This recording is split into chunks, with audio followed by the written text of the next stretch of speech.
अब आ जाते हैं जी इंट्रोडक्शन टू मैथमेटिकल मॉडलिंग के मैथमेटिकल मॉडल बनाने की हमें ज़रूरत क्यों पेश आती है। मतलब हमें इसकी ज़रूरत क्यों पेश आती है, why we need a mathematical model of a physical problem.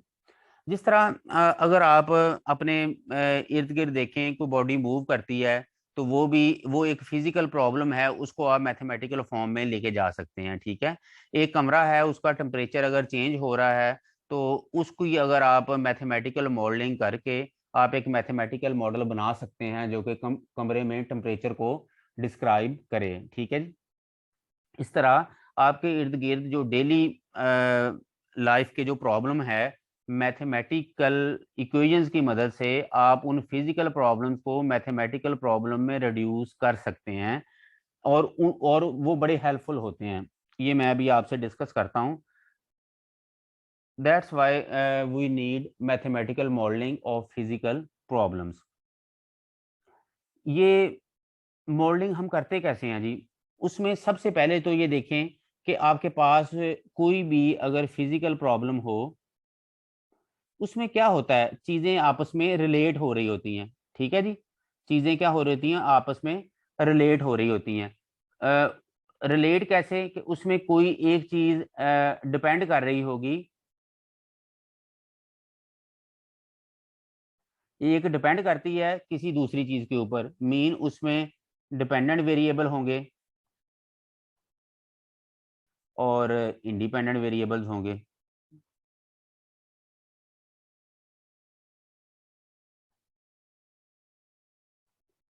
Dependent variables होंगे और इंडिपेंडेंट वेरिएबल्स होंगे, और ये दोनों मतलब एक को चेंज करेंगे तो दूसरा चेंज होगा, वो एक दूसरे पे डिपेंड करेंगे।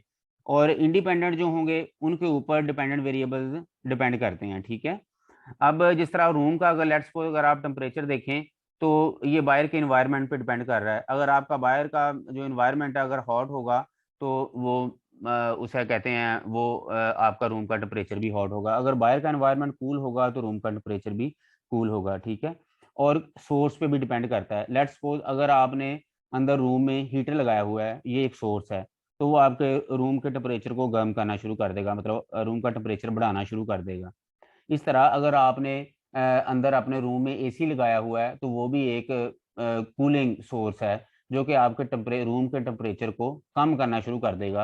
या कूलिंग सोर्स है और हीटिंग वो सिंक है, मीन हीटिंग वो ऑब्जॉर्व करना शुरू कर देगा और कूलिंग उसकी वजह से कमरे में जनरेट होना शुरू हो जाएगी। ठीक है जी, तो ये काफ़ी सारी चीज़ों पे डिपेंड करता है। ठीक है, तो डिपेंड और इंडिपेंडेंट वेरिएबल्स को आपस में जब आप रिलेट करेंगे तो रिलेट करने के बाद आपके पास डिफरेंशियल इक्वेशन बन जाएंगी जो कि उस पूरे कमरे के टेम्परेचर को डिस्क्राइब करेंगी या उस कोई भी एक पर्टिकुलर प्रॉब्लम को वो डिस्क्राइब करेंगी।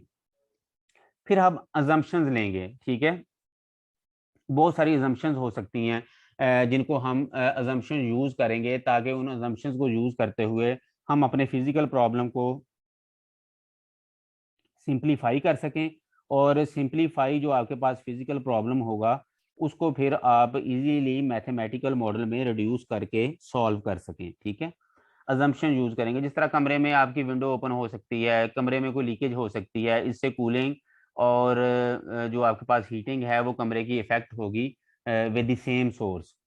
ठीक है, तो हमने यहाँ पे आप फर्स्ट ऑफ ऑल आपने ये चीज़ आइडेंटिफाई करनी है कि इसमें डिपेंडेंट वेरिएबल कौन से हैं, इसमें इंडिपेंडेंट वेरिएबल कौन से हैं, और कौन कौन सी हमने अजम्पशंस लेनी है to reduce the physical problem to a mathematical problem, to a math problem.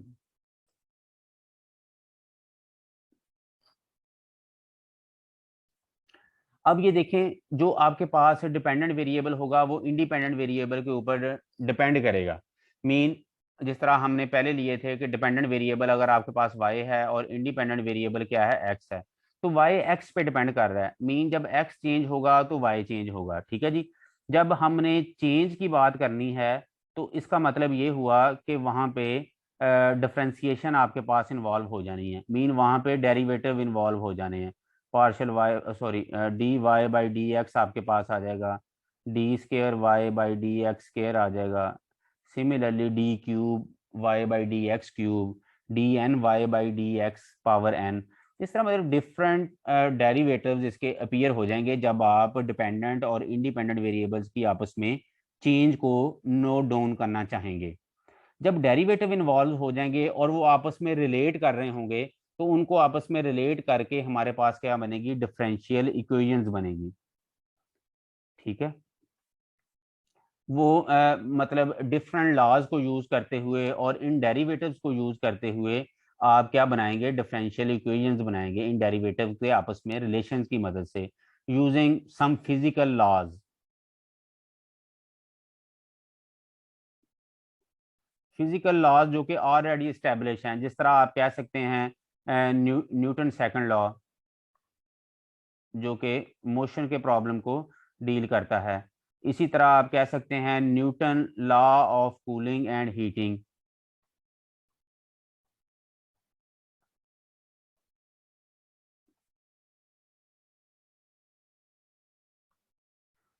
इस तरह आपके पास ये डिफरेंट आप स्टैंडर्ड जो आपके पास लॉ हैं, स्टैब्लिश रिजल्ट्स हैं, इनको यूज करते हुए, चेंज डिफरेंट डेरिवेटिव्स को यूज करते हुए आप डिफरेंशियल इक्वेशंस तक पहुंच जाएंगे, जो कि एक फिजिकल प्रॉब्लम को डिस्क्राइब करेंगी। जो आपके पास फिजिकल प्रॉब्लम होगा उसको डिफरेंशियल इक्वेशन डिस्क्राइब करेंगी। ये आपके पास इस तरह करने से आपके पास एक मैथमेटिकल प्रॉब्लम आ जाएगा, एक मैथमेटिकल फार्मूलेशन आ जाएगी। ठीक है जी। अब जब आपके पास डिफरेंशियल इक्वेशन आ गई, उसके बाद आ जाता है उसको सॉल्व करना। ठीक है जी। फिर हम क्या करेंगे जी, उसको सॉल्व करेंगे। सॉल्व करने के बाद हम डिपेंडेंट वेरिएबल को निकाल लेंगे, मीन उसका सोल्यूशन निकाल लेंगे। डिपेंडेंट वेरिएबल जिस तरह वाई ऑफ एक्स, ये हम फाइंड आउट कर लेंगे। जब ये हम फाइंड आउट कर लेंगे तो फिर हम ग्राफिकली उसकी सोल्यूशन कर्व बनाएंगे, उसकी इस फंक्शन को प्लॉट करेंगे इस तरह एक्स वाई प्लेन के ऊपर, और उसकी क्या बना लेंगे, सोल्यूशन कर्व आप बना लेंगे। जब सोल्यूशन कर्व आप बना लेंगे तो आप देखेंगे कि क्या ये जो आपका सोल्यूशन है आपके नोन फैक्ट्स के साथ मैच कर रहा है कि नहीं कर रहा। जारी बात है, पहले आपने कुछ जो चीज़ें हैं, कुछ सिमुलेशंस हैं, कुछ रिजल्ट्स हैं, ये आपने अपने फिजिकल मॉडल से direct with the help of experiment आपने कैलकुलेट किए होंगे कुछ टाइम के लिए। ठीक है, तो आपने देखना है क्या ये जो आपने यहाँ से सोल्यूशन निकाला है और वो जो सोल्यूशन या रिजल्ट एक्सपेरिमेंट के जरिए आ रहे थे, एक्सपेरिमेंट के जरिए आ रहे थे, क्या ये दोनों आपस में मैच कर रहे हैं कि नहीं कर रहे, मतलब उसके करीब आ रहे हैं कि नहीं आ रहे। अगर तो ये मैच कर रहे हुए, एक दूसरे को कोइंसाइड कर रहे हुए, एक दूसरे को सपोर्ट कर रहे हुए, तो फिर आपका मैथमेटिकल मॉडल ठीक है और ये आपके ये जो फिजिकल प्रॉब्लम है उसको अच्छे तरीके से डिस्क्राइब कर रहा है।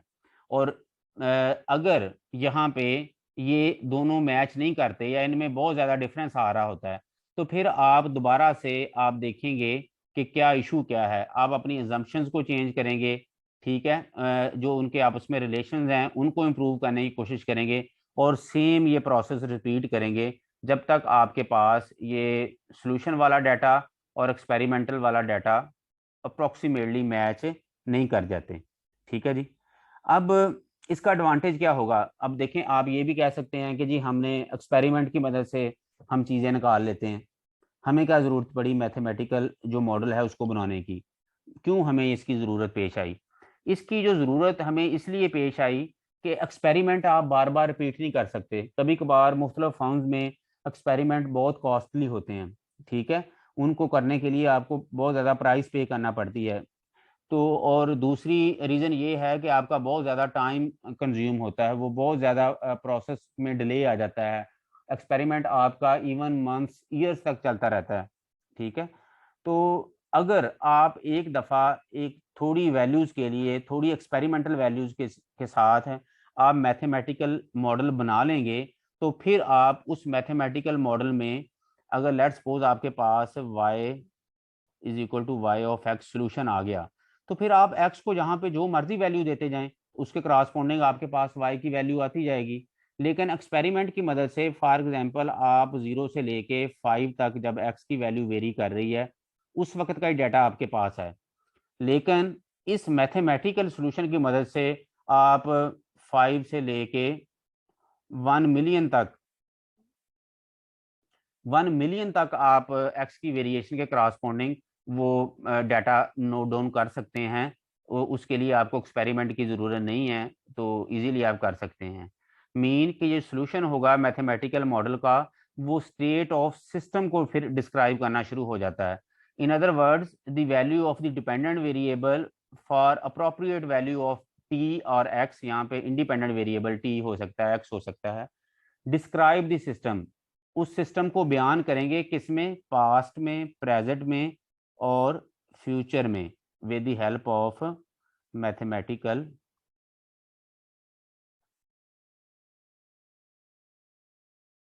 With the help of mathematical model, जो कि एक्सपेरिमेंट से पॉसिबल नहीं होगा, या बहुत ज़्यादा टाइम कंज्यूमिंग भी हो सकता है, या बहुत ज़्यादा कॉस्टली भी हो सकता है। तो इसलिए ये मैथमेटिकल प्रॉब्लम हमारे पास बहुत ज़्यादा इफेक्टिव रहते हैं और बहुत ज़्यादा हेल्पफुल होते हैं to understand the physics of the physical problem.